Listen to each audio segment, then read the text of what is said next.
Boa noite, amigos. Boa noite a todos que devagarinho vão chegando aqui na nossa conversa, né, das terças-feiras, às 21 horas. Toda terça-feira a gente tem aqui nesse espaço da nossa página Comunidades em Reflexão. Como o próprio nome já diz, né, é um momento de a gente pensar, um momento de a gente trocar experiências, a gente caminhar junto, né, principalmente, né, e que é o sentido dessa página, é justamente aquelas pessoas que têm um papel fundamental nos nossos movimentos comunitários, né? E usando dessas novas tecnologias, embora a gente não domine muito, mas a gente tem a possibilidade de aproximar e construir espaços de espaços bem democráticos que nos possibilita a gente estar hoje aqui, por exemplo, com dois convidados que nos honra muito de estar aqui hoje, né? Juntando, digamos, territórios que têm um simbolismo e uma história muito bonita no Brasil, né? A gente está falando aqui da Cris, que é uma militante da Restinga, né? Faz um trabalho belíssimo, depois ela vai poder falar com calma, tranquilo, assim como o Jefferson, que é um militante comunitário lá da Rocinha, do nosso querido Rio de Janeiro, que, por sinal, já teve um gaúcho, foi governador no Rio de Janeiro, mas Saudações, brisolistas. Isso aí. Mas um estado que a gente tem um carinho muito grande também, tem uma história de luta muito importante, né? Então, receber o Jefferson aqui hoje vai ser muito, muito enriquecedor e, para mim, vai ser mais um aprendizado muito grande de ouvir esses dois queridos convidados aqui que certamente nos trarão muitas informações e todo o trabalho que eles fazem nas suas comunidades, né? Que certamente nos ajuda muito a repensar o próprio movimento comunitário, a partir das experiências e aprendizados, né, que esses militantes comunitários por esse Brasil afora fazem tanto, né? Então, é um prazer muito grande recebê-los aqui. Já vou passar de imediato a bola para vocês fazerem aqui, né, falar sua apresentação, falar um pouquinho da sua história, né, de cada um, e depois a gente entra mesmo na pauta do movimento comunitário, né, para a gente realmente poder estar junto aqui e refletir sobre tudo que se move, né, ou aquilo que ajuda muito as nossas famílias, os nossos territórios, as nossas comunidades. Boa noite, sejam muito bem-vindos na nossa página. Vocês decidem quem começa falando. Primeiras damas, claro. Boa noite, tudo bem? Eu sou a Cris Machado, moradora 34, estou antecipando meu aniversário, que é 3 de outubro. Aí sim, completei 5 anos. Morei toda a minha vida, moro toda a minha vida aqui na Restinga Velha, sobretudo, que é, para que o Jefferson entenda, uma das maiores frias de Porto Alegre, onde também concentra uma história de negritude e de lutas, né, de sobrevivência do bairro. Eu acho que tá bom essa apresentação, Fabiano. Tu que manda, Cris. Tu acha que tá bom.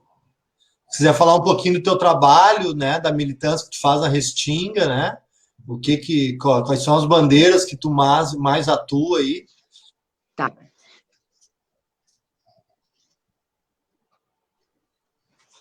Sou coordenadora de uma ONG que se chama Emancipa Restinga, Casa Emancipa Restinga, uma ONG popular de educação popular, também com atividades culturais, voltadas para a população LGBT, negros e negras, para a população de matriz africana, né, porque este bairro também concentra uma população muito grande de pessoas de matriz africana, que é a religião aqui do Sul, para que eu possa também compreender um pouco, que lá para o Rio de Janeiro e para o norte é candomblé. Então, a gente faz esse trabalho durante a pandemia, no atendimento com pessoas em situação de rua, famílias carentes, sobretudo com um grupo de professores e professoras de uma escola municipal, no atendimento com pessoas, com famílias e famílias dos alunos, né, com quentinhas, não sei como é que chama aí, talvez seja quentinhas também, e com cesto básico, também auxiliando e tentando minimizar um pouco da fome, que é uma malha conhecida, e também tentando amenizar esse momento de Covid, onde as pessoas estão perdendo o emprego, onde as pessoas estão sendo tão surradas, né, que também, além de ter o Covid, a gente sabe também que a gente passa por tantos governos que trazem esse retrocesso aí para o Brasil. Legal, Cris. Jefferson. Bora! Cris, queria te saudar em nome do... Agradecer pela live, tá, Fabiano? Estou muito honrado, eu espero de verdade contribuir um pouco com as nossas experiências aqui. Infelizmente, nesses tempos de Covid, com um pouquinho das nossas angústias também. Cris, um abraço forte, querida, muito bom saber que você é também de matrizes africanas. Eu acho que eu me sinto muito contemplado, porque eu também sou a minha linha de fé, mas eu respeito todas as religiões no geral, eu trabalho com todo mundo, mas eu de coração eu me sinto muito feliz de ver que no sul do Brasil a gente tem uma mulher guerreirona que está desenvolvendo um trabalho bonito, ajudando os seus, porque a nossa religião ela é isso mesmo, é muito isso, dentro das suas atitudes mais simples, né? É sempre dividir no axé, digamos assim, aqui no Rio a gente fala isso. Então é isso. Vou falar um pouquinho sobre a minha experiência. Eu fui agente de saúde há um bom tempo, eu sempre militei na área, no geral, na área da saúde, participei sempre que me foi convidado por quaisquer que seja o movimento, de muitas reuniões, a gente discutiu o Rocinho o tempo todo, desde que eu me entendo por gente, eu discuto Rocinho. Eu trabalhei de agente de saúde, depois parti para a iniciativa privada, mas nunca saí do trabalho que desenvolvia com as áreas sociais, nunca, entendeu?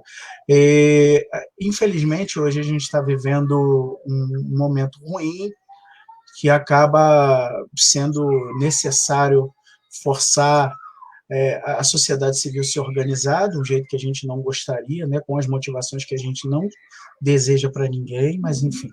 Aí, Cris e Fabiano, esse é o jeito que a gente pode dar uma resposta e digamos que, não padronizar, né, mas causar reflexão, que é o que a gente gosta, sobre esses temas e sobre as nossas experiências também. Então, estou aí. Se eu puder ajudar, o que eu puder fazer, estamos juntos.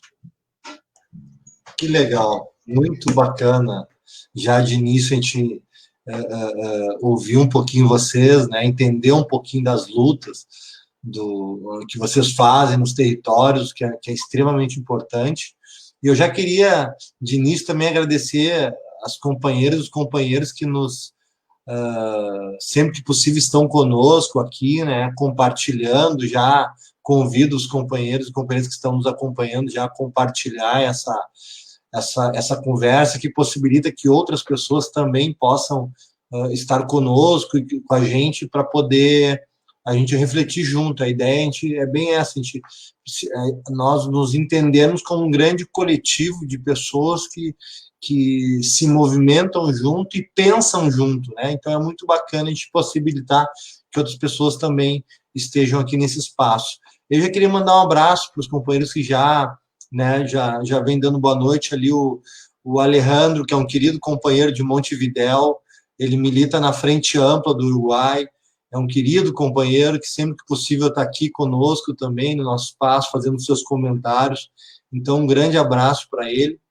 É muito bacana, porque essas tecnologias possibilitam até a integração dos povos latino-americanos. Isso é muito bacana, né? Companheiros também que fazem a sua luta nos seus países. Igualmente, a Fátima, moradora de periferia, também está sempre conosco. Fabiano, companheiro de Eldorado, está sempre conosco, sempre que possível. Milita no esporte, faz um projeto muito bacana em Eldorado, né? Bota a gurizada a ocupar a cabeça com o esporte, muito legal. Da mesma forma, a Ana Paula é estudante da URGS, está sempre conosco, e assim, muitas pessoas que, né, a gente tem o prazer de estar sempre junto conosco, né, nesse espaço aqui da página. Bueno, então, né, nós entrando na pauta nossa, que é o movimento comunitário, né, eu sou obrigado a dar um número aqui que eu não queria dar, né, mas, como a gente trata do movimento comunitário, o movimento comunitário, pela sua natureza, ele sempre enfrentou os desafios que são colocados para ele, né, ou sempre tentou enfrentar os desafios, né, e hoje o Brasil bateu a triste marca de 122 mil mortos do Covid-19. Sempre lembrando que são apenas números oficiais. Certamente esse número ele é muito maior por conta das chamadas subnotificações, né, que são aquelas mortes que por várias circunstâncias acabam não entrando nos números, nas contagens oficiais. Então esse número certamente é maior, né? Então, quer dizer, a gripezinha já matou mais de 122 mil pessoas, para dizer o mínimo, né? E no meio desse temporal, dessa pandemia que a gente vive, né? O movimento comunitário ele acaba tendo um papel que é muito importante, embora não de forma alguma se confunda com o papel do Estado, com o dever do Estado, né? Mas como aqui em Porto Alegre, por isso vai ser muito bacana ouvir o Jefferson também, né, Cris? A gente vê como é que está lá o poder público, a prefeitura, porque aqui em Porto Alegre a Cris vai poder falar melhor do que eu, realmente a situação é muito difícil, a gente vive uma total ausência do poder público no que se refere aos seus deveres, né?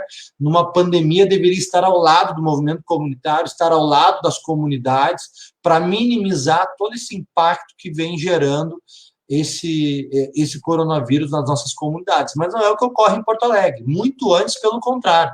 Em Porto Alegre, a gente vive um abandono das comunidades. Eu acho que essa é a palavra que eu consigo encontrar assim, que mais simboliza o que é Porto Alegre hoje. Porto Alegre vive um abandono, uma prefeitura que está perdida, que não sabe ou que não quer fazer, né, que é cumprir com o seu dever.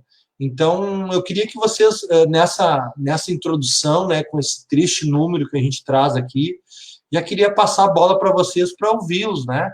Como é que vocês estão enxergando essa questão do impacto da pandemia nos territórios, né? E essa análise com o papel do poder público.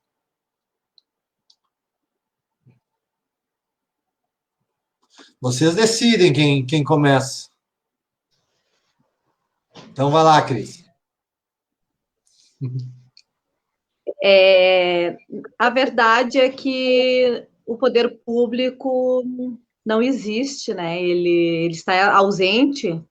A gente sente isso até mesmo no andar no transporte público. E depois, no momento que tu quiseres, a gente também pode entrar nessa pauta. E o tempo vai passando e a gente não tem o incentivo dos poderes públicos para que as pessoas possam se adaptar ao distanciamento social, possam se adaptar a este momento, né, novo no mundo, que é um momento de Covid, é um momento dessa epidemia. Não existe um incentivo em lugar nenhum. A verdade é que se tu vai no Parcão, o Parcão também está cheio aqui em Porto Alegre, por exemplo, que é uma área também burguesa, assim como na Restinga. Então, a verdade é que mais de 100 mil pessoas mortas talvez seja ainda pouco para este governo.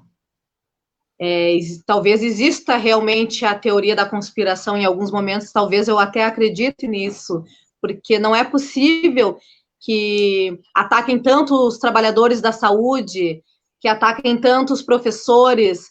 Me parece que os governos estão perdidos, né? Eles não sabem, eles não têm uma maneira, eles não têm uma linha de trabalho. Então, não é possível que nós tenhamos que fazer o papel do governo, dos governos, né? Porque a verdade é que a sociedade está se organizando para fazer o papel do governo municipal, estadual e federal, né? Os trabalhadores sendo atacados do jeito que estão sendo, não se tem respeito por ninguém. Aí tu vê, por exemplo, no Rio de Janeiro, trabalhador atacando repórter para que não saia tocando no Rio de Janeiro, Jefferson, para que não saia Viontem, para que não saia, para que as pessoas que são mal atendidas não reclamem. Então, quer dizer, o que está acontecendo? O que mais falta?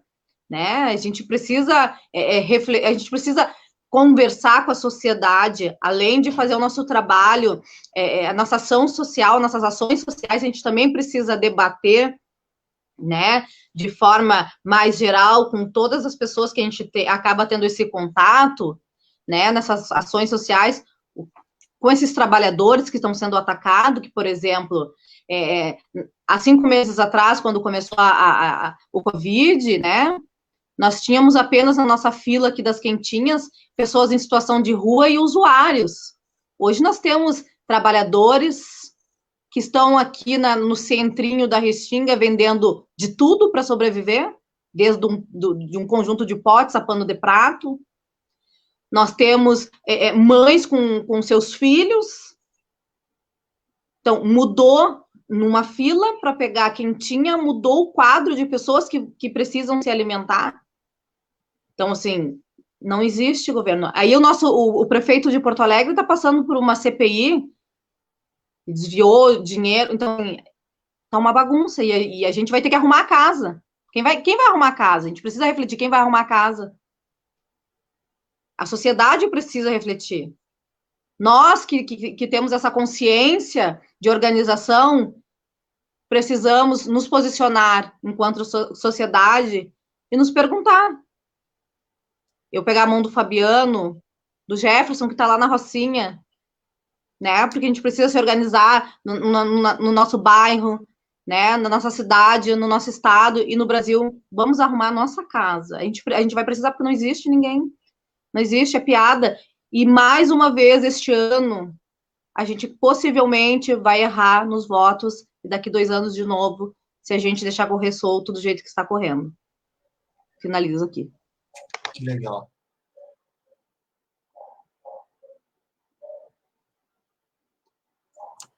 Posso, Cris, assim, sua fala, ela é bem atual, parabéns pela fala, fica difícil até falar depois, tá? Mas a gente tenta. Eu queria dividir com vocês sobre essa perspectiva e chamar também para uma reflexão. O mundo, ele está se desenhando por uma pauta, discutindo a pauta capitalista, com consumo desenfreado e não respeito à natureza. Aí vem um negócio chamado pandemia por causa da ganância. Nada me esconde, nada me tira da cabeça que a ideia do que está acontecendo é fruto da ganância humana. E aí o que a gente faz diante de 1/3 do mundo desempregado? A gente apela para o socialismo. Quer dizer, o socialismo, algo demonizado pela extrema-direita, ela, de verdade, passou a ser discutida de forma estratégica pelos líderes do mundo. É só um pequeno devaneio, mas é importante a gente dizer. Sobre a questão mais regional, o que a gente vê aqui na Rocinha é que, como eu estava conversando com meu amigo antes, Cris, um pouco de você chegar, a gente vive a pior combinação do executivo possível. Nós não temos prefeito, nós não temos governador e nós não temos presidente. Tá? Essa pauta da família tradicional conservadora foi a ponta de lança da discussão política no país. E a gente precisa fazer uma reflexão nesse sentido, porque as redes sociais, elas entraram com peso e elas, para mim, definiram o fim da história. O fim, no caso, que é não a perpetuação, né? Que é, no caso, chancelar os atuais representantes que a gente tem hoje. Então, a gente, enquanto esquerda progressista, que pensa, a gente tem, de verdade, que propor reflexões nesse sentido. e saber como que a gente pode agir de forma cavalheiresca dentro de uma honestidade intelectual, voltar ao debate em condições de debater com gente que não tem escrúpulos. Porque senão nós continuaremos reféns de uma sociedade que tem, no geral, o pessoal da minha comunidade tem medo de Deus, por isso obedece ao homem, e ele tem medo de Deus, e esse medo de Deus tem colocado essas pessoas, hoje a maioria, respondendo por algum tipo de crime onde eles estão. E a gente, enquanto sociedade civil, fica apagando fogo, Cris. A gente apaga fogo. Fogo de verdade. Porque a gente está na ponta.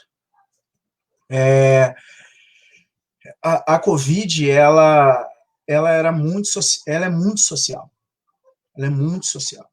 E a gente não trata ela como deveria tratar. E o povo é, de verdade, muito vivo. Sobretudo em periferia. O sistema já exige de nós que a gente trabalhe e produza 3 vezes mais do que qualquer pessoa que trabalhe de forma razoável e receba bem. Então, a gente é obrigado a ir para a rua, para o ganha-pão e se expor. E aí a gente vê sobre esses números do Covid, e em particular em favelas, porque as minhas redes sociais virou um obituário, minhas redes sociais. Eu fico muito chocado, porque a gente não consegue debater à altura. A gente não está conseguindo, enquanto sociedade, dizer, olha, galera, presta atenção. Temos vereadores que estão perdoando o prefeito em troca de cargo. Temos deputados estaduais que estão perdoando o governador em troca de cargo. Temos um presidente que fala de mortes, e daí? Não é possível. Vamos mudar? Em qual sentido? Fazendo o básico. O que eu faço? Eu milito no primeiro campo, que é o campo mais importante da minha vida, que é na minha família. A minha família é a base para mim ir para o mundo. Eu mudo o núcleo que eu estou inserido. Então, você que está vendo essa live, que é companheiro, que isso, que aquilo, esse é o lugar onde você tem que se esforçar bastante para debater e dar condições intelectuais dessas pessoas para elas partirem para enfrentar, desculpa o termo feio, mas eu vou usar com todo respeito, é uma madeira de piroca. Se a gente não se fortificar nesse sentido. Eu tenho uma mulher em casa, eu tenho filhos, e o que a gente faz, debater, aliás, mandar um beijo para minha mulher, o que a gente faz para debater isso é basicamente isso.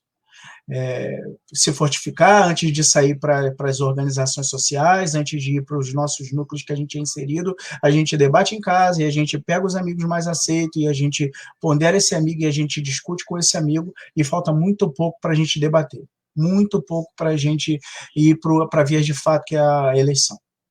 E aí agora eu queria, Fabiana, assim, passar um pouco a palavra para você refletir também sobre isso, e depois eu posso acrescentar um pouquinho falando dos movimentos sociais e qual foi a alternativa que a gente encontrou para suprir essa necessidade, que é essa carência total dos poderes executivos e legislativos. Muito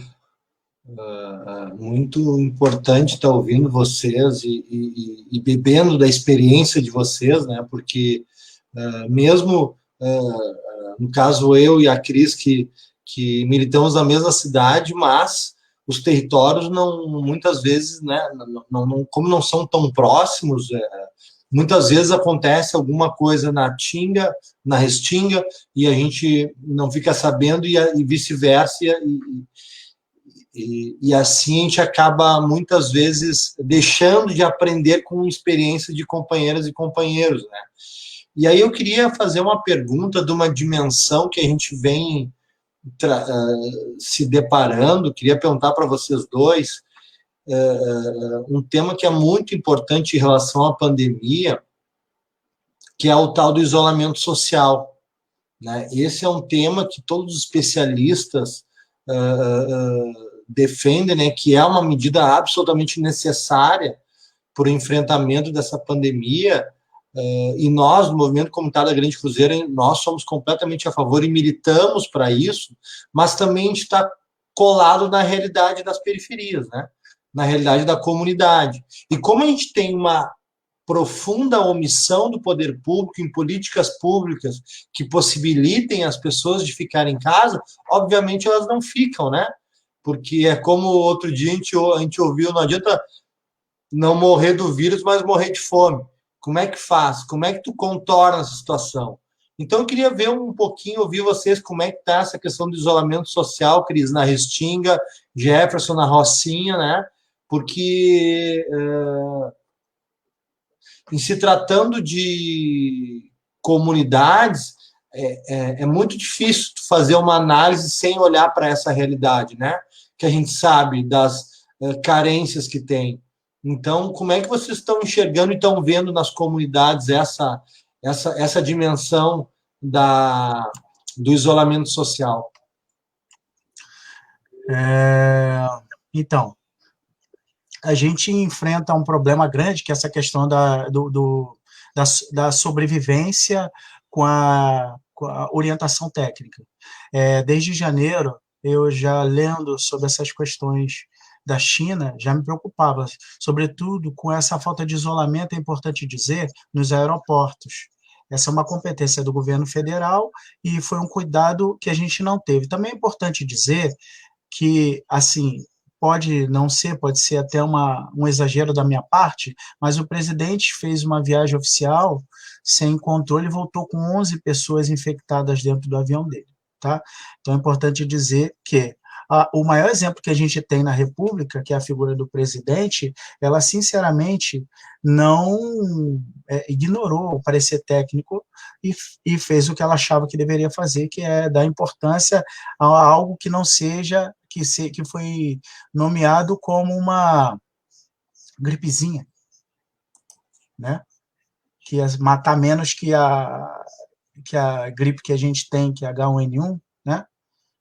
Então, a gente, movimento social, eu posso te dizer que ficou uma situação estranha, porque você não tinha de onde tirar o dinheiro para comer e você tinha que fazer parte do isolamento social.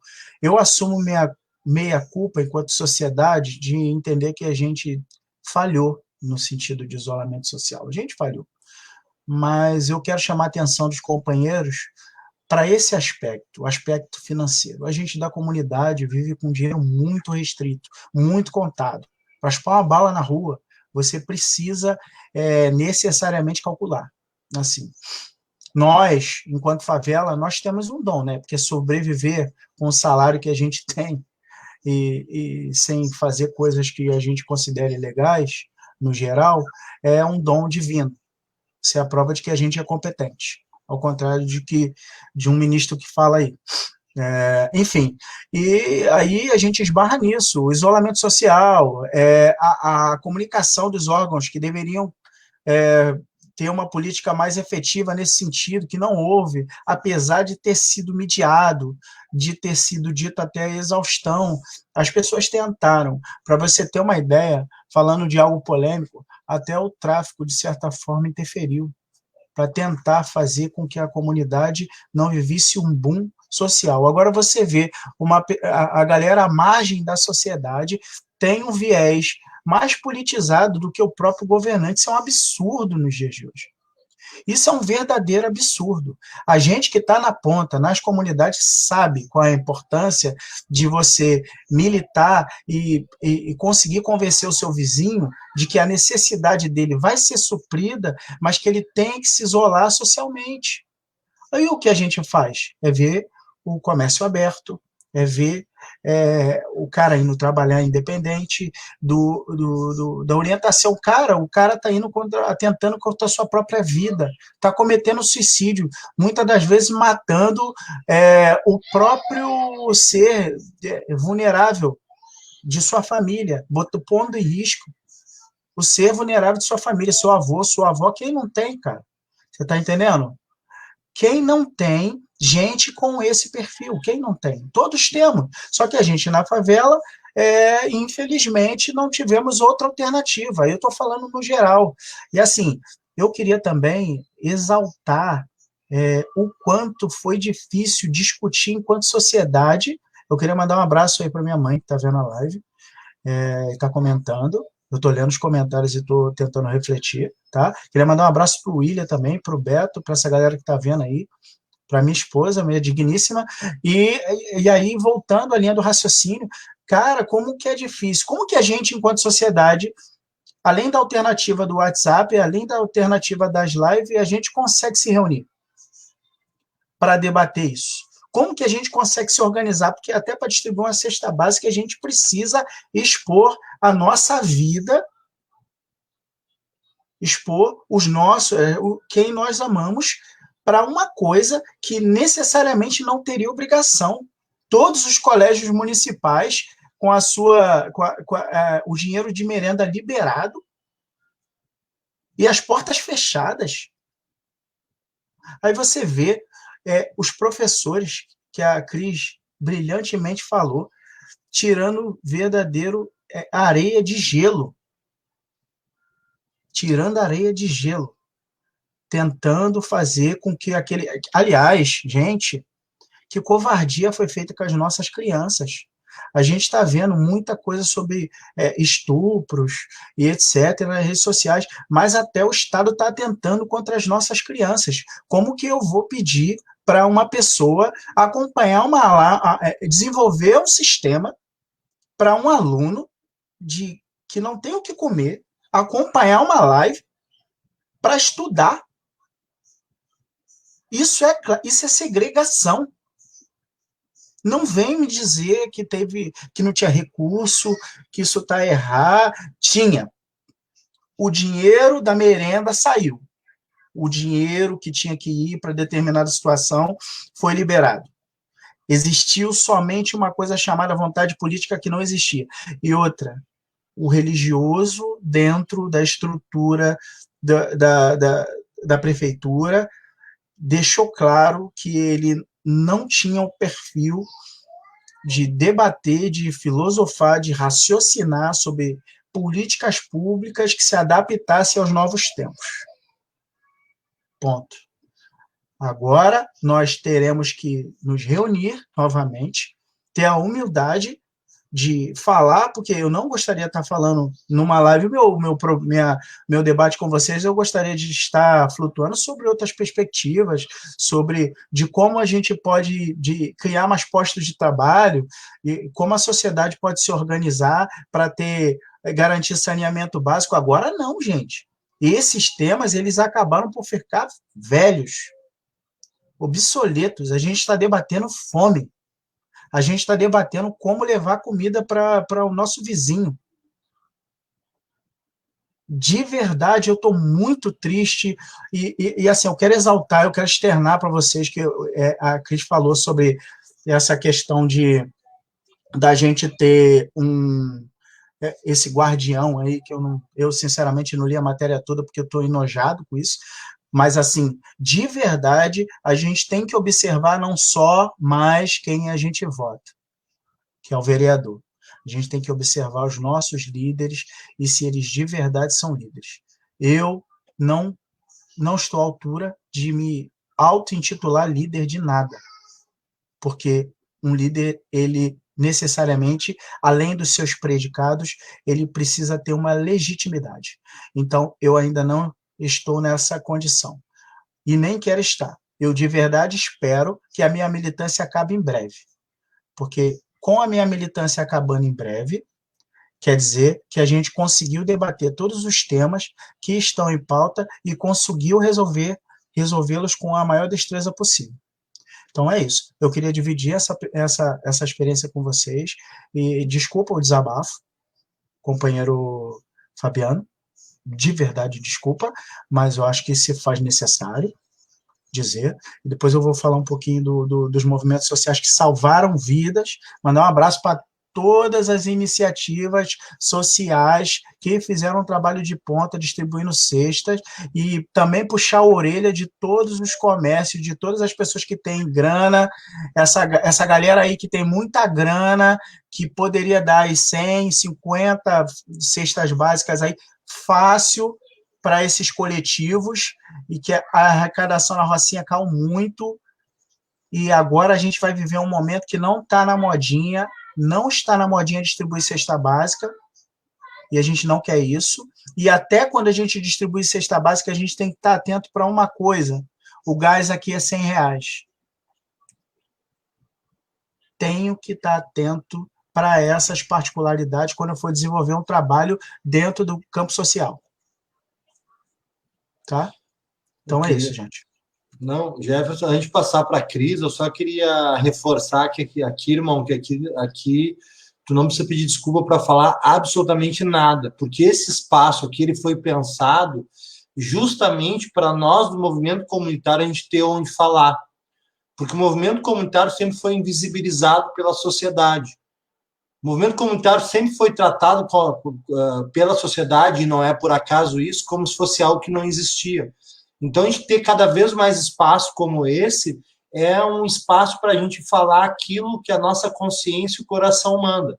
Porque, realmente, nós precisamos cada vez mais se ouvir e se entender nessa luta dos movimentos comunitários do Brasil inteiro, né? Então, tamo junto, cara. Tamo junto. Cris, contigo. Não, é super importante o desabafo do Jefferson, porque a gente chega num momento que a gente já está chegando num momento que está saturado, né? A gente precisa de revolução. Então, o que acontece sobre essa reflexão? Eu acredito que desde a abolição, né, a gente trabalha, nós negros, e depois entrou os não negros pobres, por comida. Então, a gente não faz outra coisa nas periferias a não trabalhar por comida.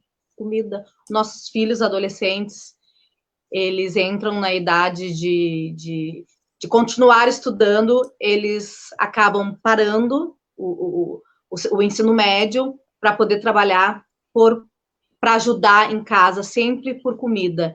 Esse trabalho de formiguinha na periferia sempre tem sido o nosso ciclo que nunca para. É um ciclo que, quando se tem um ou outro, né, que em algum momento a gente conseguiu avançar e depois parou, de estar na faculdade, de ter um pouco mais, avançar um pouco mais.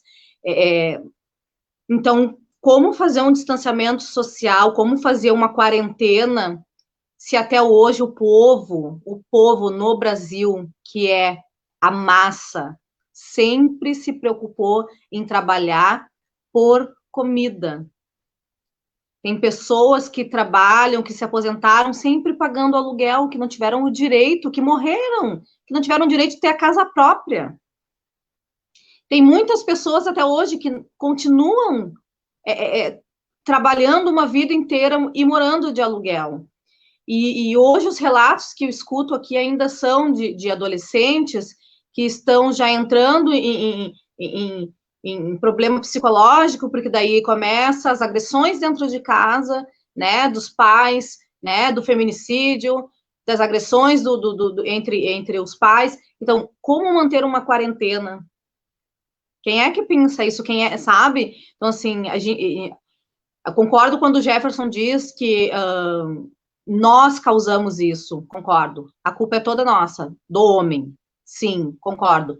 Nós cortamos as árvores, nós jogamos lixos nos oceanos, concordo com tudo isso. Se esse vírus foi causado pelo ser humano, sim, todas as doenças, tudo, sim, concordo. Mas a gente precisa se atentar também para que a gente possa nos cuidarmos, né? Não tem...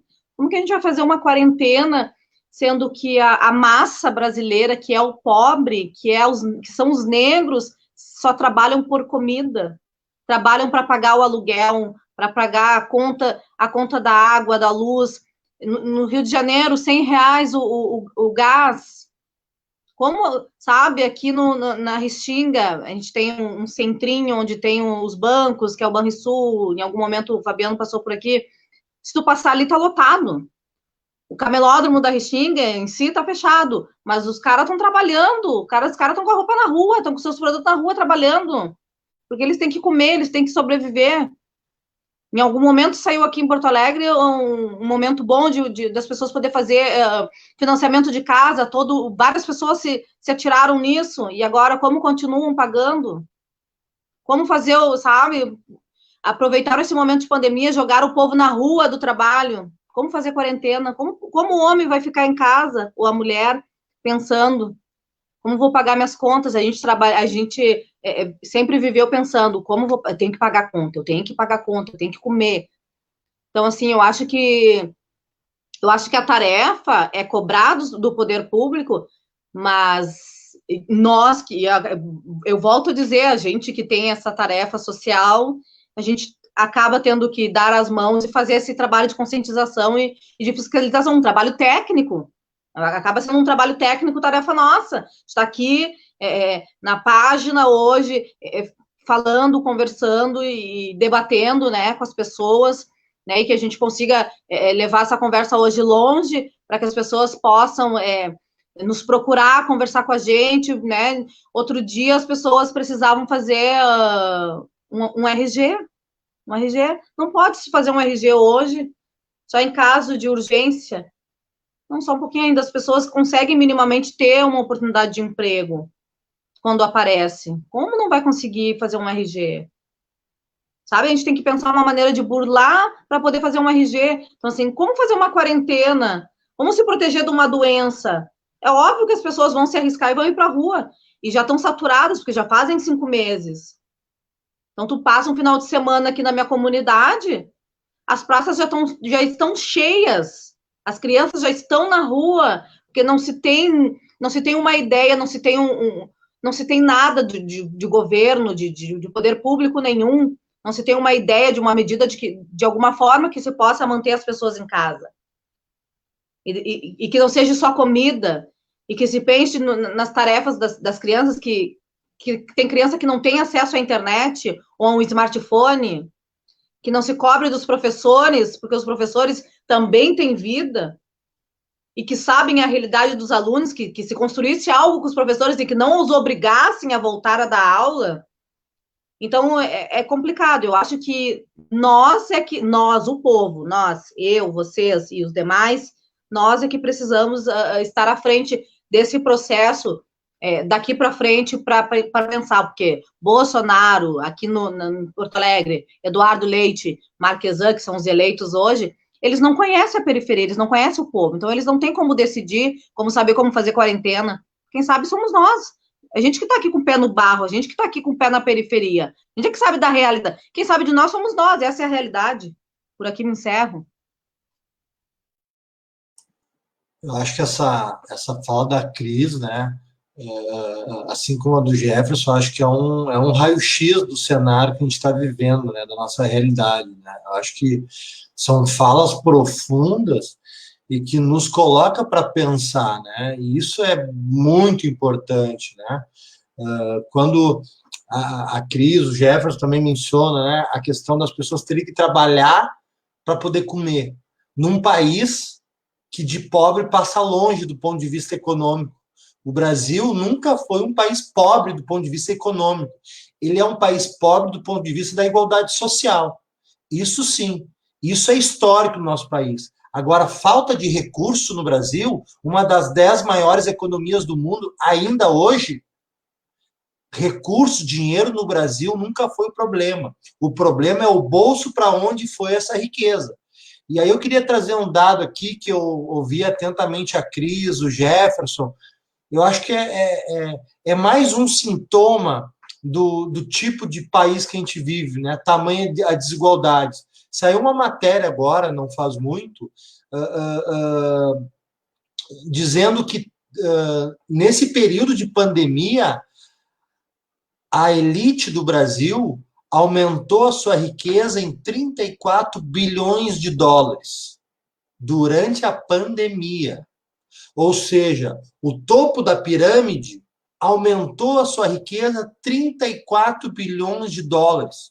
Aí eu pergunto, como é possível um país com as desigualdades sociais que tem, com a realidade impactada ainda mais com a pandemia, como é que pode ter um cenário desse tipo e se pensar, ao mesmo tempo, num auxílio digno para a classe trabalhadora? É impossível. É evidente que se de um lado, numa ponta, tem muito dinheiro, na outra ponta vai faltar.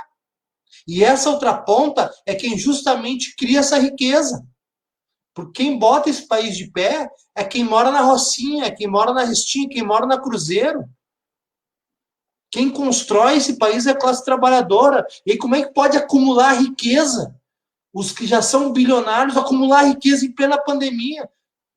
Enquanto, como diz a crise, as pessoas estão indo para a rua para poder trabalhar, para poder comer. Porque ninguém tem renda, ninguém tem reserva econômica, como tem a classe média alta, a classe alta, para poder ficar aí meses num isolamento, esperando baixar a poeira e passar essa pandemia. Então, são coisas assim que tem que ser objeto de... tem que ser motivo para reflexão nossa no movimento comunitário. E aí eu queria pegar um último gancho ali que o Jefferson mencionou e que a Cris reforçou, eu queria devolver como uma pergunta para vocês. Só que antes disso eu quero mandar um abraço também para as várias pessoas que estão se manifestando aqui, sabe? Inúmeras pessoas. Eu vou falar aqui só os nomes rapidamente aqui, porque são muitas pessoas, o que só nos deixa muito agradecidos, né?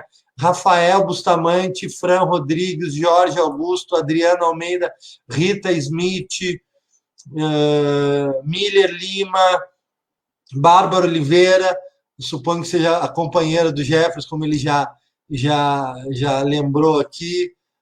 Muitas pessoas se manifestando, Cláudia Fernanda, Renato Cardoso, Ariane, bom, enfim, muitas pessoas, Pedro Oliveira, desculpe se eu passar alguém aqui, Vânia de Souza, David Carbonai, David Leandro, muitas pessoas elogiando as falas de vocês, aprofundando o debate. É muito, muito importante esse raciocínio, esse pensar coletivo que esses espaços nos possibilitam, né? Porque é bem isso, é um aprendizado que a gente vai caminhando junto e um aprendendo com o outro. Então, eu queria devolver para vocês uma pergunta a partir das falas de vocês. Né? A gente que nasce e cresce nas comunidades, a gente ouve muito aqueles ditados populares: política não se discute, política e futebol não se discute. Eu não sei como é que é aí na Rocinha, Jefferson, mas aqui em Porto Alegre isso sempre foi muito forte. Não, Fabiano, não vem com esse papo aí de política, isso aí não se fala aqui. Vamos falar até de futebol, mas de política não fala. Aí depois tu cresce e tu começa a entender o sistema, como o Paulo Freire já nos alertava lá no livro Pedagogia do Oprimido, que isso não é por acaso, e não é culpa dos nossos pais ou dos nossos tios, não, isso é um sistema que realmente constrói esse tipo de situação para que realmente a classe trabalhadora não se aproprie da política, não entenda que a política faz parte da vida dela. E aí eu queria perguntar para vocês, é possível a gente pensar numa mudança estrutural do Brasil? E quando eu digo mudança estrutural, eu não estou me referindo apenas à troca de governo. Eu acho que nós não podemos mais se contentar com troca de governo. É importante, claro que é. Precisamos tirar o Bolsonaro, o Marquesan aqui, o Crivella no Rio, mas para a gente, se o racismo é estrutural, se a desigualdade social é estrutural, nós temos que tocar nas estruturas. E só a troca de governo não basta, me parece. Aí eu queria perguntar para vocês, é possível a gente pensar numa mudança estrutural do Brasil sem o protagonismo das periferias, sem o protagonismo dessas comunidades? E aí uma segunda pergunta: qual é a importância que vocês enxergam na questão da formação política nas comunidades? Na construção de espaços para se debater, por exemplo, a política do governo, se debater partido político, se debater as análises da gestão. de cada governante no nosso país, no nosso município, né? Então, como é que vocês enxergam isso? Vocês acham que é ou não uma necessidade de se debruçar cada vez mais na nossa formação conjunta, formação política nas comunidades, para cada vez mais a gente se aproprie da política?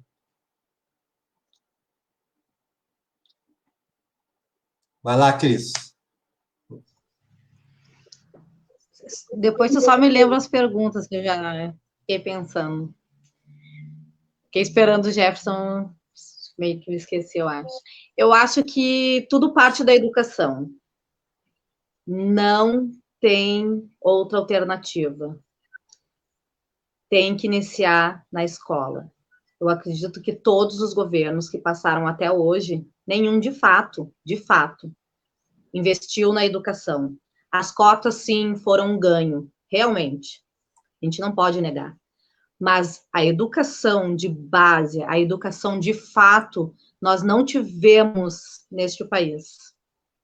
Hoje, o que se vê aqui na periferia onde eu vivo, por exemplo, são adolescentes no 8º ano sem saber ler. Crianças de 11 anos sem saber escrever o seu nome. Então, como é que a gente vai discutir política se a gente não pode discutir isso dentro da escola, que é o espaço apropriado para isso? Na minha opinião. Como é que a gente vai respeitar o negro, o índio, o branco, o LGBT, se a gente não pode discutir isso dentro da escola? Como é que a gente vai discutir a sexualidade como um todo, se a gente não pode explicar para a criança o que é uma mama, o que é enfim, uma camisinha? Tirar de cima da menina o dever, só ela que tem que se cuidar para não engravidar? O anticoncepcional é só da mulher, é só a mulher, sempre a mulher.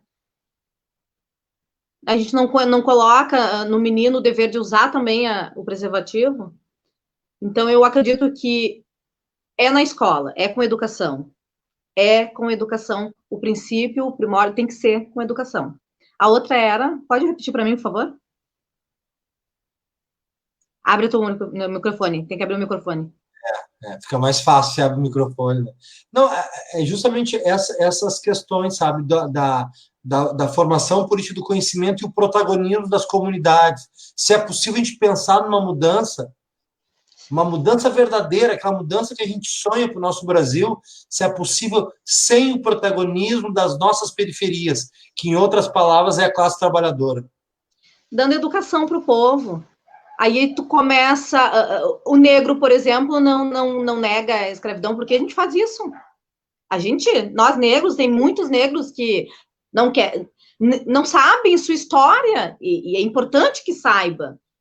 E não só o negro, porque precisa saber da sua história. O trabalhador precisa saber quem é Marx, a contribuição importante de Karl Marx. Por exemplo, a gente precisa trazer a Revolução Russa. Por exemplo, dessa forma, se a gente não tiver essa forma de discussão, de informação e de cultura e de educação e reeducação, só dessa forma eu acredito que a periferia consegue e deve, né? Porque a periferia deve fazer essa mudança e tem que ser com a periferia essa revolução, não tem outra forma, porque o médico é tão trabalhador e proletariado quanto o pedreiro que sai mestre de obra, né? E aí a desigualdade faz com que o médico se ache melhor e o pedreiro se ache pior. Então a gente precisa fazer essa discussão para que... Então, assim, tem que partir da educação. Eu acredito nisso. Aí, agora é com o mestre Jefferson. Então, pessoal, estava lendo aqui um pouquinho os comentários. Eu queria mandar um abraço para a galera da Rocinha que está assistindo e dizer, queridos, que o objetivo de coração mesmo, a todos vocês, primeiro agradecer a todos as pessoas que estão soltando comentário, o Miller Lima, que está participando via WhatsApp e via Facebook, a Vânia Souza, que está assistindo desde o início, a minha mãe, que está aí contribuindo com pensamentos que o David, que está falando sobre a interferência, que é um tema que eu vou abordar agora, ao Pedro, essa galera toda. Gente, muito obrigado por participarem, estou muito feliz com esse debate até esse momento, com a riqueza, as coisas que eu aprendi com a Cris aqui, com o meu amigo mediador, ele solta, ele é muito cirúrgico na sua opinião, mas solta também, isso é muito bom. Queria mandar um alô também para o pessoal da Brigada, e aí eu vou começar a minha reflexão sobre isso. Essa reforma que a gente precisa mental nas áreas sociais, nas comunidades, a gente precisa de verdade de não só fazer a revolução a longo prazo, que eu considero que é debater temas sensíveis em escolas, mas a curto prazo, dentro dos núcleos dos grupos sociais, até, basicamente, quando você fala em família, que foi a minha ideia quando fiz aquela reflexão sobre esse dever de casa que a gente deve fazer. A gente fez um cafezinho com um vereador esse final de semana, que é o Leonel, de verdade, porque eu considero ele, dentro do perfil, um vereador a ser seguido. Eu espero que outros como ele estejam na vanguarda de luta, porque ele representa as crianças e etc.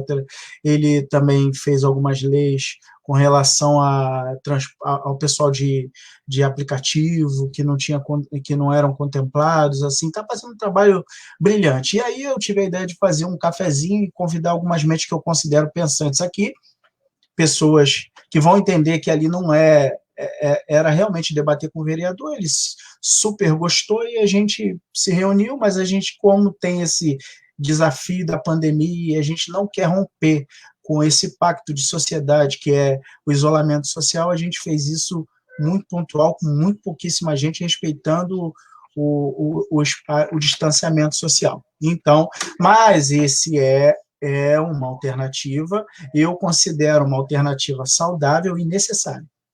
Porque o que a gente tem é o oposto dessa ideia organizado.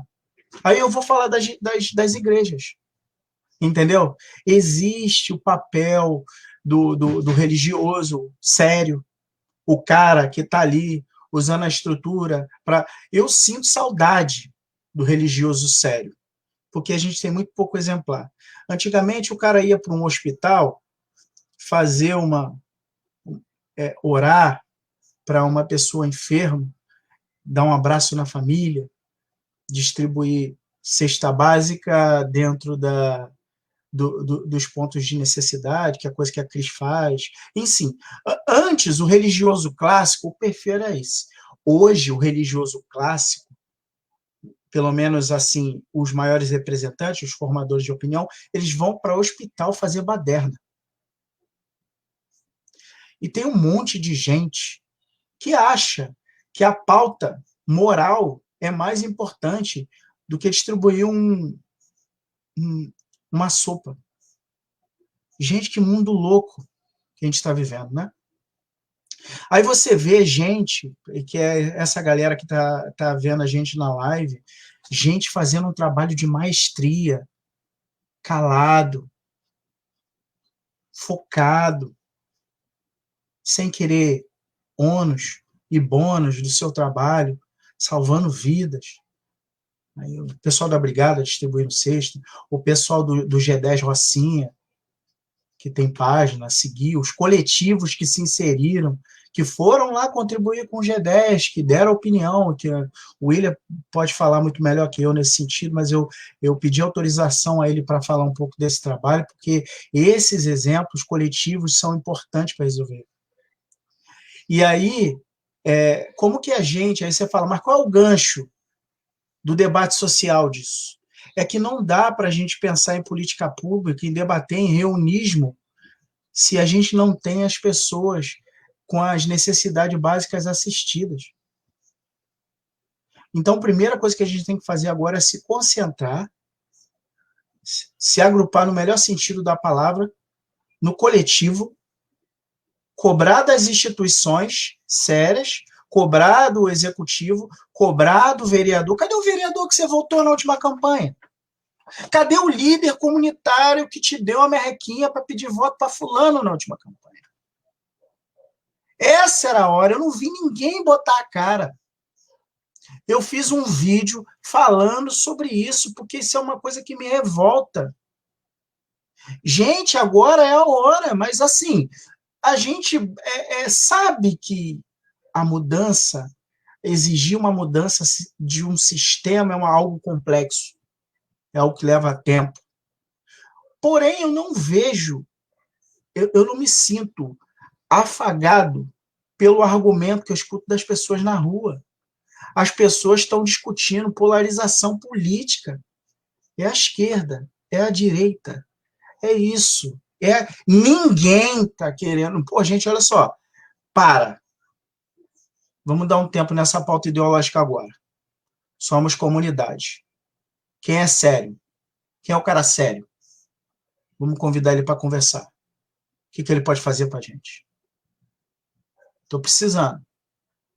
Vamos reaver. Eu não vi um santo falar assim, ó, vamos diminuir nosso salário como parlamentar?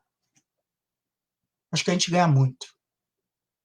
Vamos pegar o nosso auxílio moradia, já que a gente tem apartamento, vamos doar. Eu não vi jogador de futebol lá, campeão dos caramba, de ganhando milhões. Galera, vamos juntar ali, tem uma favela ali, vamos procurar as iniciativas sociais ali, para a gente ajudar. E a gente, favela, tem que entender de verdade que a gente precisa debater política pública. A gente precisa debater política pública. A gente precisa se organizar. No melhor sentido, do jeito que der. Que seja o início, reunião de síndico. Pau quebra para tudo que é lado. Mas a gente precisa sair disso entendendo que nós... Tem uma máxima do livro Pequeno Príncipe que eu gosto. Tu és eternamente responsável pelo que cativas. Tu és eternamente responsável pelo que cativas. O que a gente tem feito? A gente, no geral, no coletivo. O que a gente tem cativado? A gente vai ser loteado? André Lazzaroni, galerinha andando de amarelo para o cara votar a favor de remoção de favela, votar a favor de aumento? Pegar um centro esportivo e botar para poucos usar? Filho de líder comunitário? Esses líderes que eu falei, que o perfil que eu conversei com vocês, pessoas que deveriam ter vergonha de usar se intitular, salve Jorge Mamão, grande líder comunitário, salve Dona Elisa, salve Rita Smith, lembrada por Lula. Esses são grandes, salve Heber Boscoli, pessoa ligada à escola de samba, que foi conselheiro tutelar de ponta, que sabe o ECA como ninguém, que deu origem à minissérie da Record. Essas são as pessoas, esses exemplos que a gente tem que exaltar. Não é essa galera nova aí, não. Galera que tem cheirando a banco de carro novo, que não está nem aí, querendo ser guardião de Crivella. Não. Vamos mudar isso aí, vamos sentar, vamos causar desconforto para eles. Eu estou falando, gente, assim, estou falando diretamente com o meu povo lá, mas eu queria muito que vocês refletissem sobre isso. Eu estou falando diretamente com o meu povo. Vamos causar desconforto. Faz igual eu fiz com o André Lazzaroni. Você quer meu voto? O que você fez por mim? Com o Índio da Costa, você não fechou lá falando que ia pegar os idosos lá, o Estatuto do Idoso, e ia ajudar? Foi eleito como deputado federal e sumiu? É isso que a gente tem que fazer. Não pode ter aquela memória curta. Não podemos... A gente tem que construir um futuro melhor. Temos a obrigação de construir um futuro melhor? Temos. E a gente está fazendo a nossa parte, está sobrevivendo, gente. A gente está trabalhando para existir. E eu estou muito mais preocupado com o meu estado do que com o meu vizinho. Eu não tenho feito nada pelo núcleo que eu sou inserido? Ou você acha que seu vizinho que mora dentro da sua casa não é nada seu? Ele é seu. Você passa por um mendigo na rua e não sente a menor compaixão? Mas aí, na hora que a gente propõe a pauta, que a gente quer discutir as coisas, aí beleza, vamos sentar. Vamos filosofar sobre a vida. Não, velho. Tá tudo errado. Como que eu pego uma ajuda que é 600 prata? Gente, quem mora na favela sabe. O aluguel mínimo na Rocinha é 70 prata. 700 prata. Como que eu pego o auxílio emergencial dos 600? Eu obrigo a pessoa a viver? Agora eu vou chegar. Agora o Bolsonaro, show de bola, achou que não, pô, 600 é muito. Vamos baixar para 300. Entendeu? Aqui a gente tem feito isso, a gente tem brigado com essa galera aí, ó. Entendeu? A gente tem brigado com essa galera. A sugestão que eu dou para a gente, respondendo a sua pergunta, a solução para a gente, a longo prazo, para a gente reverter o nosso, esse momento político que a gente vive no país, as pessoas votaram no Bolsonaro porque elas queriam algo diferente. E eu, como progressista, tenho que entender isso. 40% da Câmara Federal foi renovada. Povo brasileiro, vocês estão corretos. Só votaram na pessoa errada. Achou que a parada do Tiririca era engraçadinha, vamos repetir agora com o malucão do Super Pop. Tá a merda que vocês arrumaram aí. Eu não vou botar o dedo na cara de ninguém e dizer que ninguém é porcaria, não. Agora, você que votou no Bolsonaro, e que certamente está vendo a live, você tem a obrigação de fazer campanha 2 vezes contra. E eu te apoio. Um grande amigo meu aí passou um negócio aí para mim sobre o Bolsonaro, eu falei para ele, eu voto no Bolsonaro. Você quer que eu vote? Eu voto. Fala para ele explicar por que a mulher dele recebeu 89 mil. Fala para ele confessar esse crime. Eu juro para você que eu desfilio do meu partido, entro no PSL e faço campanha para ele. Agora, você que é da base dele, experimenta fazer esse comentáriozinho lá nos grupos radicais dele. O pessoal tem que entender que a gente aqui, ó, a gente de esquerda de verdade, a gente é capaz de sentar e debater com qualquer um, olho no olho, respeitando.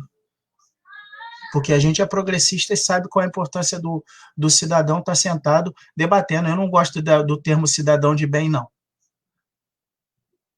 Para mim, todo mundo é cidadão. Cidadão de bem quer dizer que o cara é cidadão e tem posses. Eu não gosto desse termo. Eu posso não ter posses, porque onde eu moro não tem RGI. Mas eu sou cidadão do bem.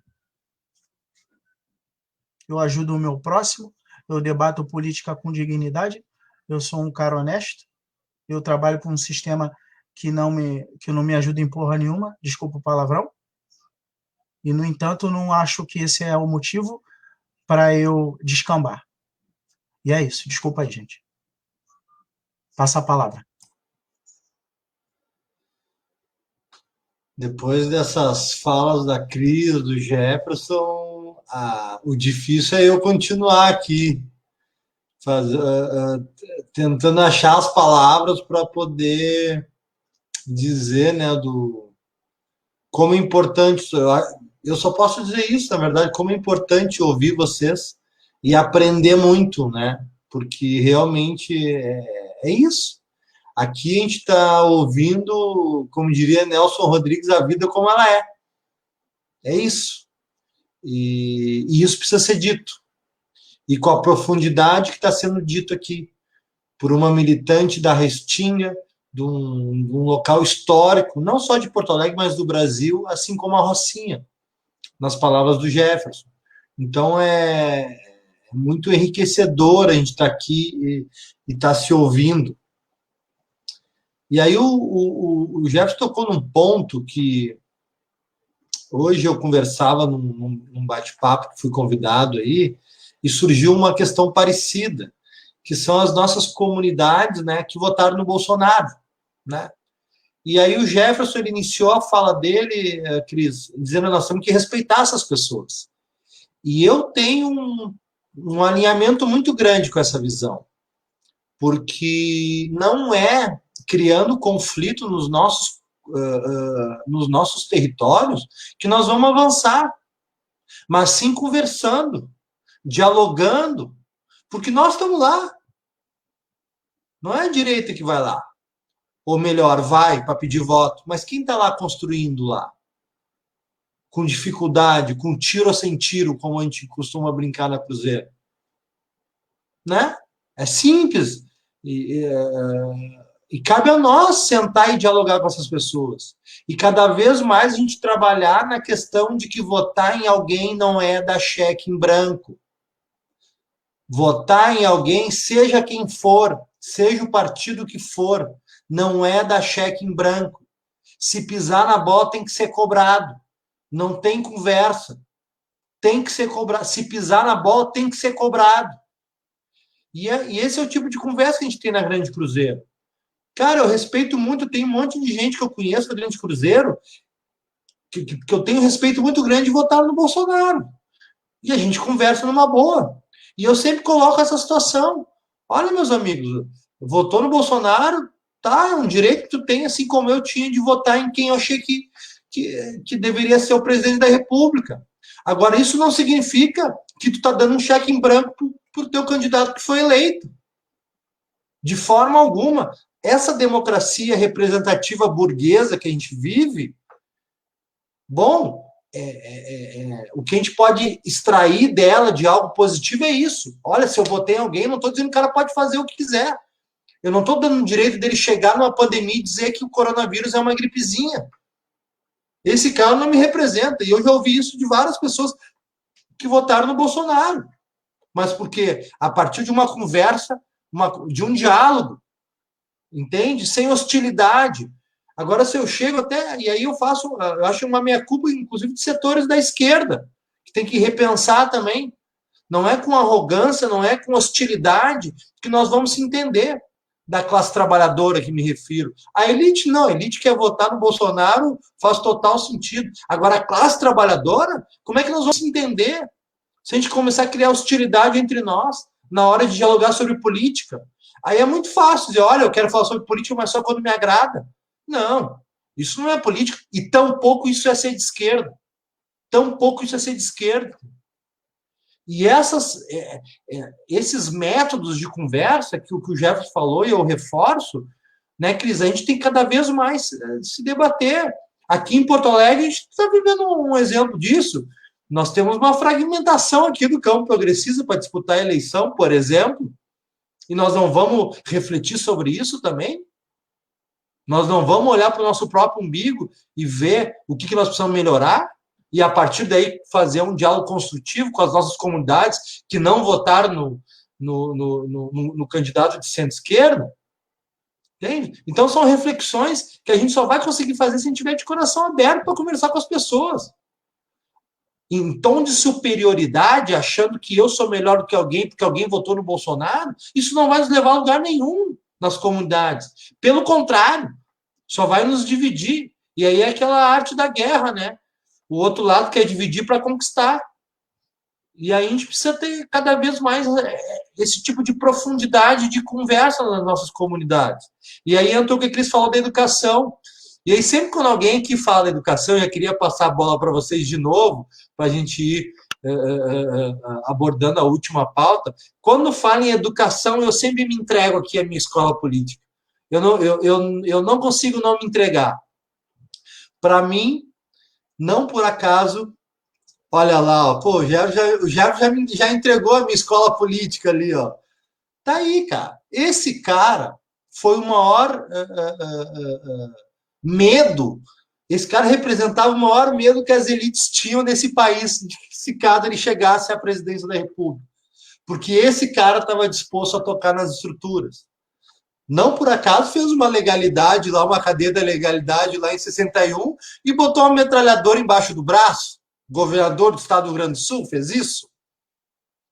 Um cara que estava disposto a ir até as últimas consequências por um Brasil mais justo. E a elite tinha pavor do Brizola chegar à presidência da República. Tinha pavor. E para sorte delas, e azar nosso, não chegou.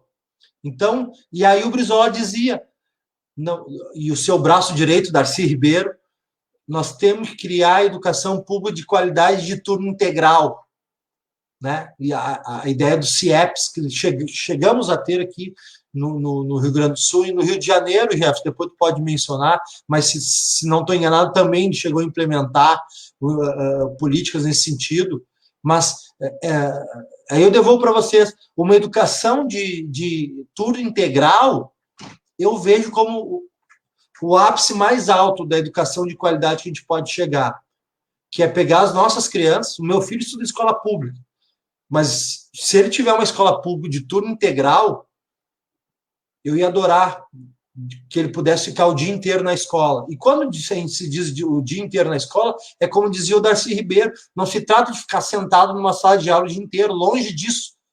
É trabalhar com esporte, trabalhar com música, trabalhar com cultura no contraturno, por exemplo. Então, eu acho que essa é uma ideia que a elite mais tem pavor, que é o que a Cris falou, a questão da educação. Então, sucateia a educação para fomentar e aprofundar o processo de alienação. Então, eu queria passar para vocês essa última questão dessa política pública que foi proposta no Rio Grande do Sul e foi implementada e teve um resultado muito, muito bom, só que, infelizmente, depois não teve seguimento pelos outros governos.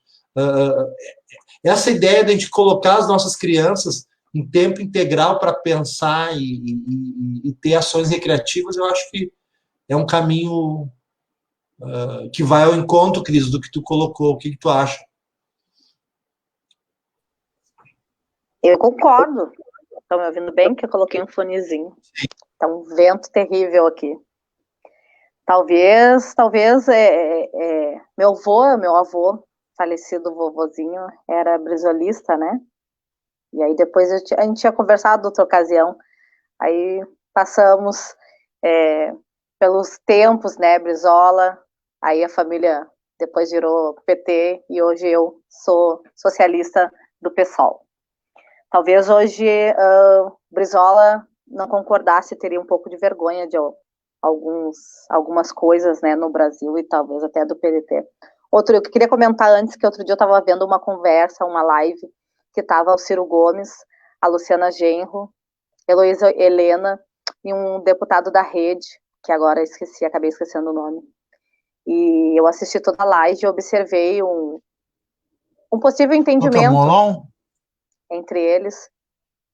O Molon. E observei um possível entendimento, uma vibe bacana entre eles.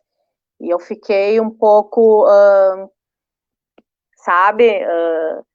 eu já fiquei pensando lá na frente, vai dar bom, vai dar jogo, vai dar bom. E não foi 2020, né? Mas talvez, quem sabe, daqui 2 anos a gente consiga fazer uma unidade de esquerda e devastar a direita de uma vez.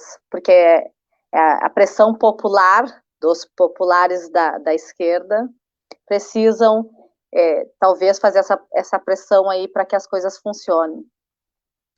Mas antes eu também queria dizer, já que a gente já está se encaminhando para o final, que nos últimos dias, eu estou um pouco com a expressão cansada, eu acho que dá para notar, nos últimos dias a gente tem acompanhado de perto a luta dos rodoviários de Porto Alegre, um grupo de rodoviários, praticamente um pouco mais de 100, que são contrários à empresa de ônibus e também contrários um pouco ao sindicato, que não se sentem representados, que tiveram o seu delegado sindical, Jefferson, colocado para a rua por justa causa. Por quê? Porque ele questionou no Ministério Público um plebiscito que a empresa fez e que não deixou os funcionários participarem, né, fiscalizarem. Esses que fazem essa revolução, né, dentro da empresa. esses funcionários de esquerda, digamos assim. E esse funcionário, ele foi posto para a rua, e esses 100 funcionários, mais de 100 funcionários, pararam de trabalhar, cruzaram os braços, num ato bem heróico. Então, a gente está numa luta, é o Digão, né? Gostaria de dizer para o Digão que a gente está lutando pela readmissão dele. A empresa é arbitrária, é uma família que está mais de 60 anos no poder, que se tivesse tão ruim o transporte público de Porto Alegre já teria largado, né? Então, não está tão ruim assim os lucros por aqui. Mas, voltando à nossa pauta, concordo sim. A escola, estava falando ainda antes, né?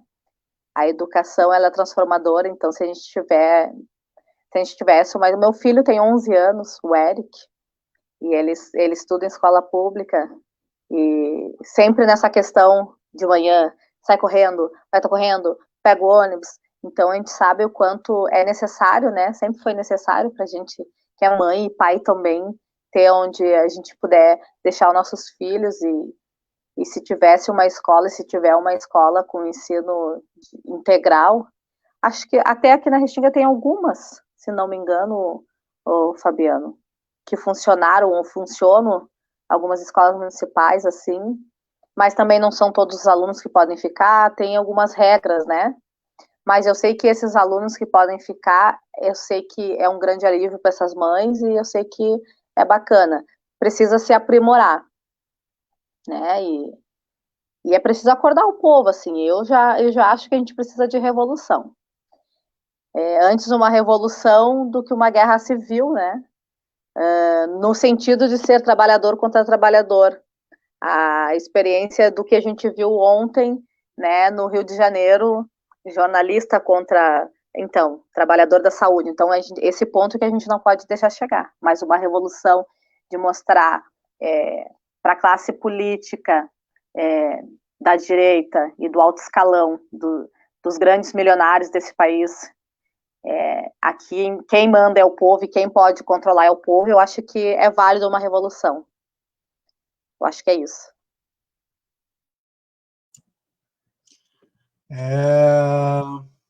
Cris, queria mandar um abraço. É Edicão, né? Não sei se é o nome dele, do companheiro. Digão, de Rodrigo. Uhum. Digão. Inclusive, até onde eu entendo, Digão, apareceu aqui. A Fátima Cardoso diz, somos todos Digão. Fátima, eu não conheço o Digão, mas mande um abraço grande para ele.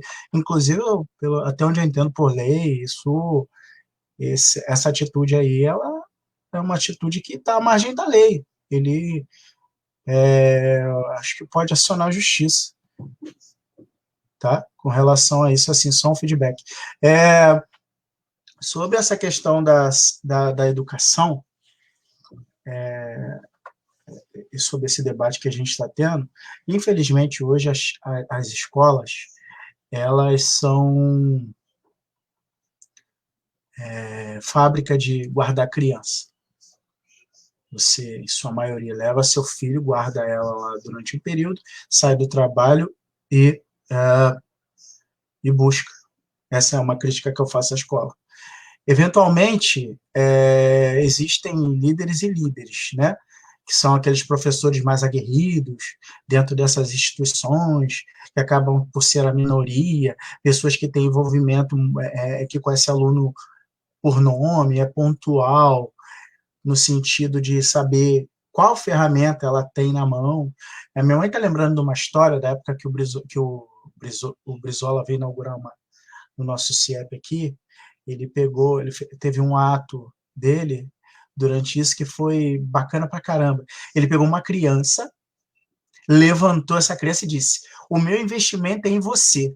Você vai mudar esse país. Esse é a diferença do pensamento filosófico intelectual de um cara que sabe qual é a importância da educação. E quando você tira para a história de vida do próprio Brizola, você vê por que ele, um homem brilhante como era, tomou para si que a educação foi um visionário, Aliás, eu queria dizer que eu sou um projeto do Brizolão. É importante dizer isso. Eu sou um projeto do Brizolão. Eu me sinto essa criança que foi levantada por ele. Mas, assim, eu falo de políticas públicas no sentido da educação sem ser romântico. Eu falo de forma pontual e séria. E o que a gente tem de sério é que a única revolução possível do país é o indivíduo entender a mazela em qual ele está inserido. E ele só consegue isso de criancinha sendo educado. E hoje, o que a gente tem é essas pessoas que batem em Paulo Freire, essas pessoas, a gente sabe, que nunca trabalharam, que tem um discurso que conseguiram imputar na população mais carente de que o dinheiro tem que ser bem gasto. Gente, de verdade, o dinheiro tem que ser bem gasto. Todos os países do mundo que investiram na própria população hoje são ponta, hoje são referência. Então, temos que largar esse conceito de cão vira-lata, de República das Bananas, para o lado. E entender que o seu filho num colégio de ponta, com um professor, que isso, é ridículo. Um professor da rede pública ganha menos que um assessor do Crivella que trabalha para expulsar repórter. Não, eu tenho que me solidarizar com um professor também. Sabe por que o discurso da mamadeira de piroca pegou? Porque as pessoas não acompanham seus filhos no colégio. Elas não se interessam pelo que as crianças produzem de dever de casa. Porque se tivessem o mínimo de conhecimento, ia saber que isso é uma fake news. Então, salve Brizola. O Brizola, eu queria falar que ele foi o último a investir em educação. O último. É mais grave ainda. Ele foi o último a investir em educação. E a política dele deu tão certo que hoje a gente tem ele perpetuado no Estado com o nome de escola que é Brizolão. Para você ter uma ideia. Nós tivemos uma tentativa de revolução pelo meio da educação, muito investimento na educação. Nós tínhamos, antes do Temer, o lucro pela exploração do pré-sal em águas profunda e ultraprofunda, garantidos para a educação e ciência. A gente não pode tirar esse mérito do governo de esquerda PT, porque essa foi uma medida de esquerda, de extrema esquerda, mas, infelizmente, houve o que houve, e aí a primeira medida que foi tomada, além dessa tentativa bem-sucedida de demonização da esquerda, além disso, esse golpe que o Temer deu junto com essa acampada aí de extrema direita, porque existe o cara que é de direita, mas é elegante, respeita os moldes, é muito pouco, mas a gente não pode dizer que não existe, pessoa que é republicana de verdade. Você está entendendo? Mas o que a gente tem é um avanço agressivo da extrema-direita em cima da esquerda, e o pobre com medo de tudo isso e não pode nem se sentir como ele realmente que é vítima. Porque inventaram uma palavra chamada mimimi. Se você debate políticas públicas e aponta uma deficiência, é mimimi. A gente pode tirar como exemplo o Holocausto. O Holocausto, qualquer lugar que você for debater o Holocausto, existe uma convergência de ideia que aquele povo é um povo sofrido e que merece ser reparado pelo mundo. Aí, quando a gente vai debater a escravidão, quando vai debater zumbi, quando vai debater coisa aqui dentro da nossa realidade. Se o negão, que não consegue ser inserido na rede de trabalho, tiver leis que mesmo o cara tendo estudo e etc, e parará, ele não consegue ter o mesmo salário que o cara que às vezes tem menos estudo que ele consegue almejar, pela beleza europeia que ele herdou, por ele ser mais apresentado e ser branquinho. Se o cara for reclamar disso, é mimimi. Quer dizer, somos ridículos por debater pautas que são essenciais, são fundamentais, que é essa questão da questão racial, a questão da política pública acessível Vai ver quantos negão, quantos descendentes africanos hoje estão ocupando as ruas do Rio de Janeiro por falta de políticas públicas e porque a pandemia agravou 40% a mais nas ruas. Como a gente sabe disso? A gente sabe disso porque ainda tem órgão que trabalha, porque a prefeitura mesmo ela não tem políticas públicas nesse sentido. Gente, como que o cara da Universal não reflete sobre isso? Como que o cara não entende que antes o crente ia para a rua distribuir sopa? Hoje, ele busca alguém da hierarquia do exército não convencional para orar. Ele bota uma igrejinha e cobra 30% do ganho do indivíduo? E esse é o cara que fala de Cristo?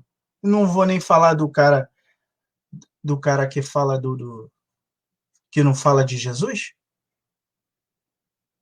Então, a gente tem que debater, tem que criar políticas públicas para fortalecer a educação, tem que amarrar melhor para não ficar suscetíveis a golpes escrotos desses, desculpa, mas a gente tem que sentar com os nossos parlamentares que têm alinhamento com o que a gente pensa como correto e ver que ferramentas a gente pode buscar no sentido do progressismo e do protagonismo da sociedade civil, para que não haja esse tipo de... E mais do que nunca a gente não pode, de maneira nenhuma, endiabrar a religião, ou endiabrar a política, porque a gente está demonizando algo que nos transforma. É como se eu fosse comer um hambúrguer feito por mim teria carne, queijo, etc., bem gostosão, bem gordurento, bem aquele jeito. Se eu for deixar para o parlamentar fazer um hambúrguer para mim, vem só o pão e a cebola. Mas como eu vou reclamar se eu não voto? Eu não posso reclamar. Então, vamos lá, vamos dar uma sentada, vamos debater políticas públicas de verdade, vamos pegar o nosso professor e saber o que ele pensa, né? Vamos pegar o nosso companheiro aí, meu companheiro que tem uma ideia tão brilhante, quem sou eu na fila do pão, né, para debater políticas públicas com essa elegância que os meus pares estão tendo aí, mas a gente tenta, né, com muita humildade, falar alguma coisa e acaba, de certa forma, fazendo um desabafo, mas de verdade o que eu desejo, o que eu queria, eu acho que o objetivo, Fabiano, o objetivo foi atingido, que era falar, entrar dentro dos lares e falar, galera, a gente está sendo forçado a ficar em casa, não era o que todos queriam, eu não quero votar, eu não quero participar de nada, nada tem jeito. E o que está causando essa indignação em vocês agora? Por que vocês não querem ficar mais em casa? Por que agora a gente decidiu que vai debater políticas públicas? Eu não estou falando de nós três, eu estou falando de quem está ouvindo isso. Por que você agora está revoltado?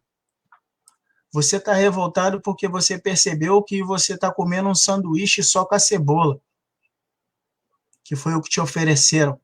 E agora segura mais essa aí, 300 pratas nos teus cornos para você alimentar teus filhos e pagar teu aluguel. Enquanto o cara lá, parlamentar, ganha de auxílio paletó R$4.000. Segura essa aí. Não precisa mudar nada, não. você não precisa mudar nada. Fica dentro da sua casa e deixa eles continuarem fazendo o que estão fazendo. Ou vem junto com a gente da live. Ou vem militar com a gente. Vem militar com a gente que a gente está, sinceramente, a gente está se sentindo sozinho.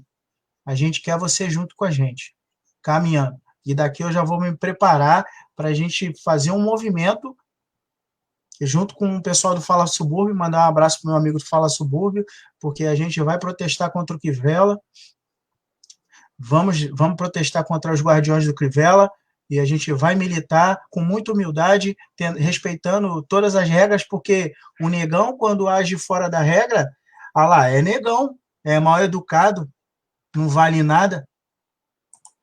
Mas o cara lá, o outro lá, que tem uma vida social estável, para ele, se ele agir fora da regra, igual o menino de fuzil que matou os outros na passeada nos Estados Unidos, aquilo não se restringe só ao exterior, não. Aqui a gente tem isso mesmo. Se tiver um cara com o meu perfil caminhando e uma outra pessoa comum, simples, isso aí, vou preso. Então é isso. Mas saudação a todos. Desculpa me alongar. Cris, adorei conhecer você, tá? E tamo junto aí, Fabiano. Que legal, Jefferson. Obrigado. Assim, na verdade, aqui o grande eu sou um dos grandes beneficiários dessas conversas, porque a cada conversa é um ensinamento, um aprendizado muito grande, né? De pessoas que dedicam a sua vida a uma causa, né? A um movimento que é o movimento comunitário, a melhorar as condições de vida das nossas comunidades. Então, é muito bacana, muito importante a gente ouvir e aprender bastante com vocês. Então, a gente já vai encerrando, né, mais um grande dia de conversa aqui com duas lideranças, dois militantes comunitários que realmente nos trazem muita riqueza do seu trabalho e de toda a sua compreensão dos desafios que estão colocados aí para nós. Então, eu queria agradecer, né, todas as pessoas que participaram conosco, as que se manifestaram, inúmeras pessoas que entraram também, né? O Miller entrou, a Fran entrou, a Fátima, né, uma companheira que já esteve aqui, que a Cris conhece bem também, é uma guerreira, está sempre na luta. A Rosane, outra querida que já esteve aqui também, militante do movimento negro também, é muito bacana, gente que realmente nos dá esperança de que é possível construir um país um pouco melhor, porque a gente começa a olhar e tem muita gente trabalhando nas nossas comunidades, tem muita gente fazendo muita coisa bacana. Então, já virou uma tradição que quem encerra as nossas conversas são os nossos convidados. Então, eu queria passar a palavra, acredito, para a Cris, depois para o Jefferson, para a gente fazer aqui um breve encerramento, né?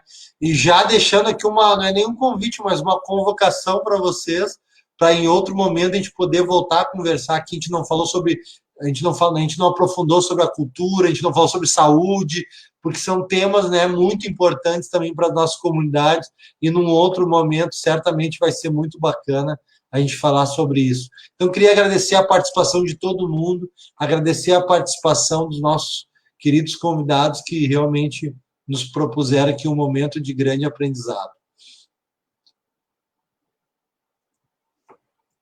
Eu encerro, a Cris muitas das vezes iniciou as falas, agora eu acho que fica legal com ela encerrando. Então, Fabiano, eu queria agradecer pelo convite, eu fiquei super lisonjeado por o pessoal do Sul me convidar humildemente para participar na live, assim, é uma grande responsa, ser bem sincero. Também queria agradecer a cada um que participou, li cada comentário, e as pessoas entenderam de verdade o recado, e muitas dessas pessoas estão tão qualificadas quanto a gente para debater políticas públicas, ou mais, pelos comentários que eu vi. Então, assim, o projeto Brizolão, ele de verdade fomentou muito isso. A gente vai encontrar muitas pessoas soltas por aí em comunidades em condição de debater políticas públicas à altura. E eu queria reiterar e convidá-los, assim que possível, que estiverem no Rio, a gente fazer um tour pela comunidade, para eu apresentar a vocês algumas pessoas que eu considero chaves aqui dentro. Assim que tiverem a oportunidade de vir aqui, sintam-se de verdade convidados de vir. Queria deixar um abraço muito fraterno aos dois, de coração. A gente, se Deus quiser, vai bater mais bolas com relação a isso. Eu, de verdade, o campo que eu milito mais é o campo da saúde. A gente, de verdade, não conseguiu bater. Eu aceito o convite. Espero que a gente logo, logo se reencontre. E queria mandar um beijo no coração de todo mundo aí, de todos os moradores da Rocinha, e deixar uma mensagem de otimismo para vocês. A Rocinha sempre foi um espelho para todas as comunidades, porque a gente sempre, tudo que teve aqui, tudo que tem até hoje foi através da militância. Água, passarela, etc. Não vai ser hoje que a gente vai perder essa garra e essa luta que a gente tem já há alguns anos. Então, de verdade, vamos caminhar junto e vamos colher o fruto no futuro. Um abraço a todos aí, tá? Um beijão para Maria, que está acompanhando a live também. Mariazinha lá, do prédio que eu trabalhava, gente boa. Minha irmãzinha, tá? E fica com Deus aí. Um beijão para minha esposa, minha digníssima, para minha coroa, para o Miller, para todos vocês aí, para a Vânia, para todos vocês que estão participando, para os colegas que eu estou conhecendo agora pela live, são pessoas... Fiquei muito feliz com vocês, tá? Obrigado, Fabiano, brigadão. Obrigadão, Cris. Olha aí, Cris, já temos uma visita para fazer no Rio de Janeiro aí, viu?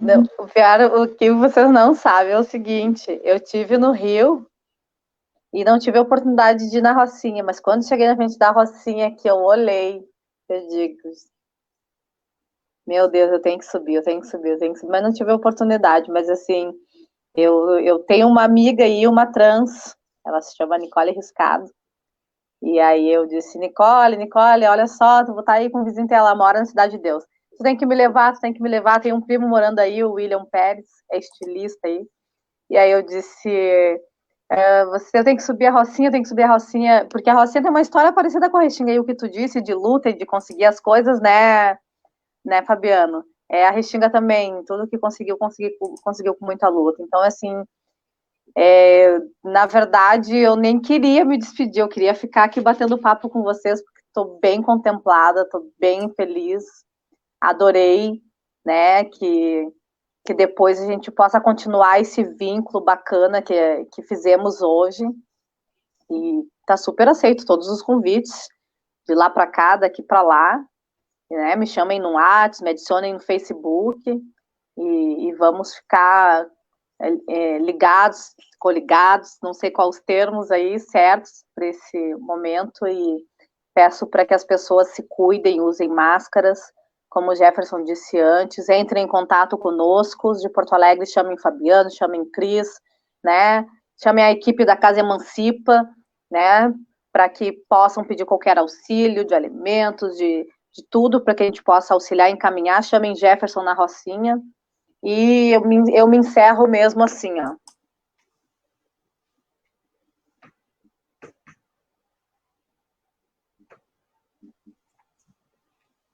Valeu. Obrigado a todos e até uma próxima, queridos.